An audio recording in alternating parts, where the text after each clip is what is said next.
Sugatan ang mag-asawang sakay na isang motorsiklo at kanilang sanggol matapos bumangga sa isang multicab sa Dumaguete, Negros Oriental. Sa kuha ng CCTV, kita ang paglabas ng multicab mula sa isang gas station. Makikita rin ang tricycle na papatawid sa kalsada. Iniwasan niya ng motorsiklo na nagdire-diretsyo at bumangga sa multicab.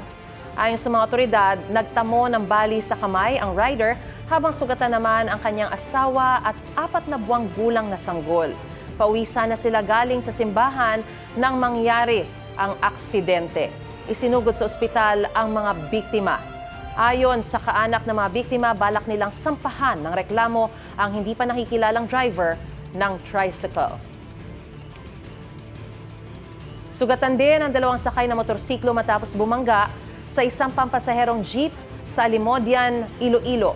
Base sa investigasyon, lumihis sa linya ang motorsiklo at dumiretso sa kasalubong na jeep.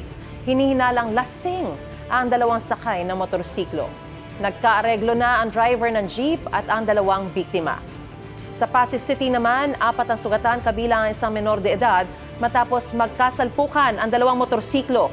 Ayon sa pulisya, nasa magkaibang direksyon ang mga biktima nang biglang mawala ng kontrol ang rider ng isa sa mga motorsiklo. Nasa mabuti ng kalagayan ang mga biktima at nagkaareglo na ang magkabilang panig. Gusto mo bang mauna sa mga balita? Mag-subscribe na sa GMA Integrated News sa YouTube at tumutok sa unang balita.